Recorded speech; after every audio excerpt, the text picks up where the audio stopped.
Good morning. It's March 19th, Sunday, 2017. I have no idea how cold it is outside, but today on a very special episode of the Daily Brew, we're going to go see how maple syrup is made at Bendix Woods. Good old Bendix Woods. Next month we'll be identifying your skull at Bendix Woods County Park.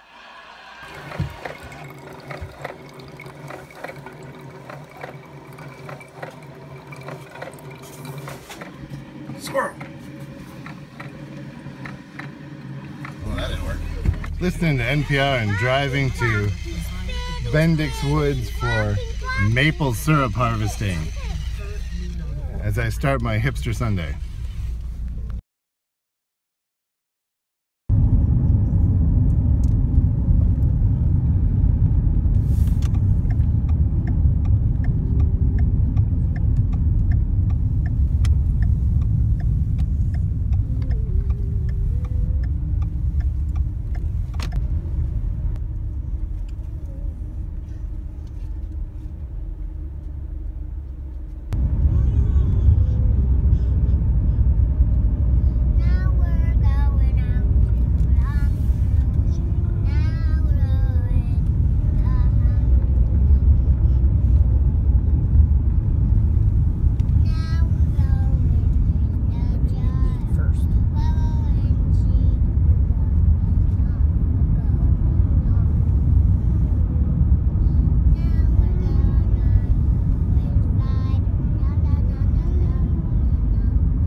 Walking to our breakfast, they're doing ice sculptures.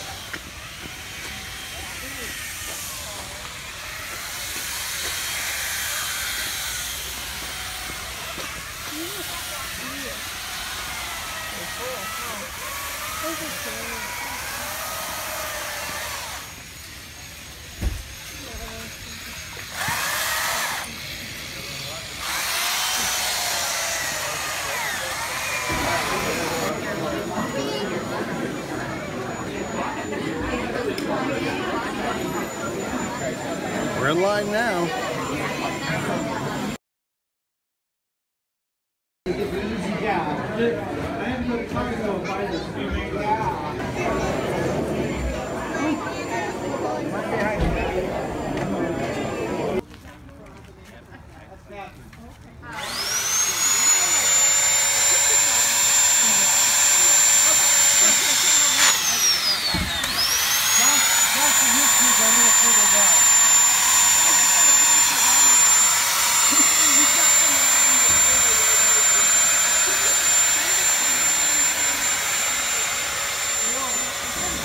We're waiting for the walking tour to begin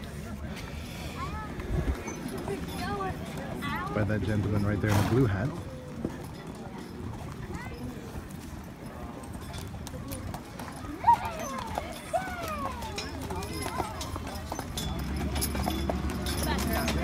Into syrup, well, there's a legend that the Native American, this is the story we tell to the children because it's a legend, that the Native American, the lady went out to dig up her roots, put her gourd underneath the maple tree, and then the kids were supposed to fill it with water, and she found out she used it for cooking, and it turned into syrup instead of, and then how did they cook?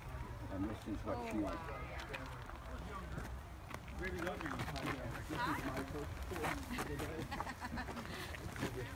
Of course. Well, thanks for coming by, guys. I see you're a little cold, so if you want to stand by the fire, that is just fine by me. Now, Stand by the fire, warm up. We're doing some Native American maple sugaring, and by the 1700s, that does mean actually evaporated in your trade kettles, whether it be of copper, brass, or cast iron. Before that, we suspect that maple sugaring was done with mainly one of three methods, or probably all methods combined together, which include things like hot stone boiling, which means you take the stones out of the fire when they're really hot, and then you put it into your sap in order to boil it up. Now, remember to wash those stones off. If you don't do that, you get a lot of ashes into your sap, and as a classic lie, you don't want to eat that. Now, while that's really good at actually taking out a lot of the water content, it's not exactly good for finishing sugar. It'll actually just burn a lot of your syrup and your sugar. But that's okay, because the native people in these regions actually cook their everyday meals in their earthenware kettles. And if you want to play archaeologist for just a moment, I'll let you in on a little secret. If you see any of these in the museums that have a round or a pointed bottom, it's a good indication they were probably meant to be put over the fire. Helps to disperse the heat. This one here, I actually cooked a lot of hominy and succotash in, and then I finally gave it its stress marks, you see right there, so I had to be put out the pasture. By the way, hominy, succotash, both Native American dishes, both Native American terms, and both taste very good with maple sugar as well. Now, there was a third method to isolate the sugar, or at least get it down to a syrupy state, and that method was the freeze method, actually totally opposite. I call it the lazy method, because you just leave your sap out overnight, and you'll do that automatically. Essentially, whatever freezes on top is mostly water content. You could discard that, and you're actually helping to solidify your sugar a little bit more. Yeah. Now, when it came to the historic time period and sugar it over the fire in these cast iron and brass and copper kettles, started in the 1700s, that we know that the native people really did prefer dry sugar. They preferred it so much and they made so much of it that by 1816, the native families of southern Wisconsin and northern Illinois actually traded away 70,000 pounds of maple sugar. That did not include the sugar they actually made and kept for their own families. And they enjoyed sugar on everything, even on meat, even on fish. Now, we just made some of that maple sugar. We went ahead and we put the syrup back over the fire because we don't want syrup. Syrup is harder to keep. By the way, pioneers follow suit and take that cue as well, also making dry sugar. Put it back over the fire for something called sugaring off. Essentially, we bring it to about 35 degrees over the boiling point. And when I believe we've hit that mark, because nobody had thermometers back then, we're not going to use that. You have to read the sugar. We take it and we pour it into our sugaring trough if we're going to make granulate sugar, you might call it powdered sugar. When we pour it in, it's still liquid, and we paddle it back and forth. And as we paddle it, in less than a minute, you will watch it turn from a liquid to a solid. And in here, you can even see where our paddles didn't get to the last round. This was about an hour ago. You can see how it candied instead. And people did make candies, in fact. But this is where we agitated and we were able to get the powdered sugar out of it. Yeah. If you'd like to try some of that sugar, you're more than welcome. This is what we have left over from an hour ago. Just put your hand out like this. You want to try some? Now, of course, your maple sugar, like your maple syrup, is not like white refined sugar. It still has trace minerals and vitamins. Let me get it for you since this looks all kind of gross. Responsible for the maple flavor. When it was time for the run to happen, they would actually go out, the men and the boys would go out and set up an open encampment like we have here. They would take the things that they would need to camp out for the week. So you need your food supplies, you need something hopefully to keep you warm. You're going to need lots of buckets because you want to collect as much sap as you can. So I'm going to set this on your shoulders. You do that for Polly? Yeah. And then you're going to take one hand. Want to? There you go. I'm going to step away. And you get it? You can just put your hand up there if you want. Isn't it good? Stand up there. Vertical challenge, people. You stand there so you can see. You stand up there so you can see. Mommy and Daddy's right behind you. Adelia, stay right here by Polly. So we can get people in so they can see. You can just keep coming in and going down to the end. Put the little ones to the front, they can see better. Okay.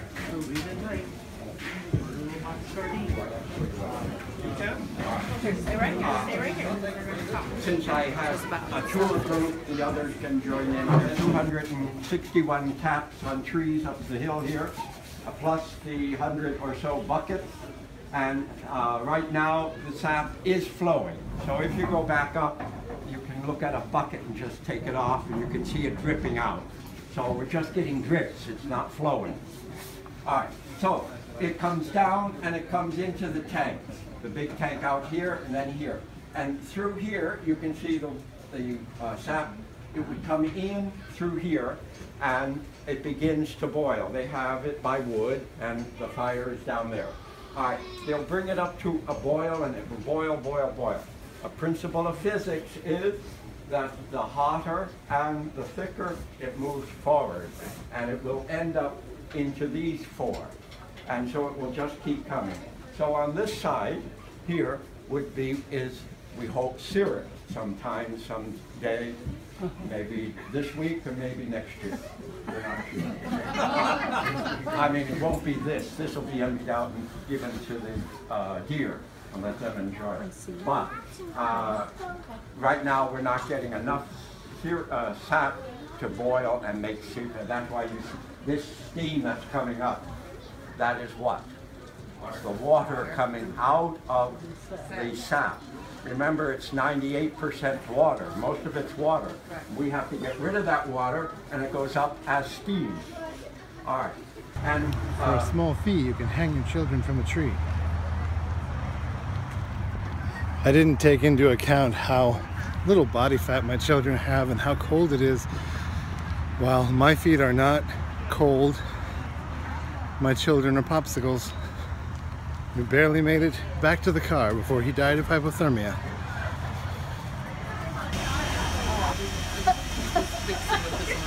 Nice to finally meet you.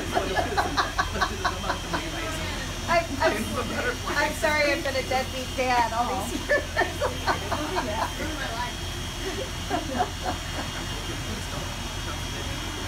Getting wrapped up in my work. Yeah, you're going to be the most popular man in town, you know?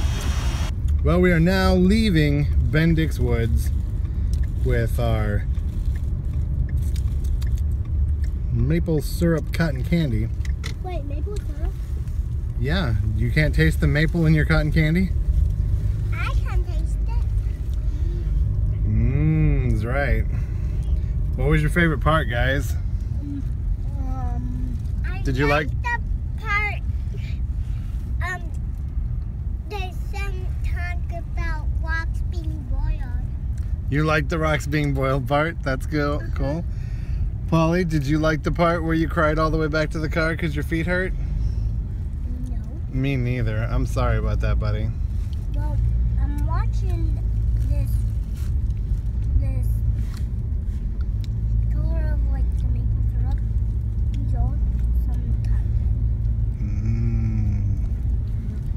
Where's this place? Where's this place?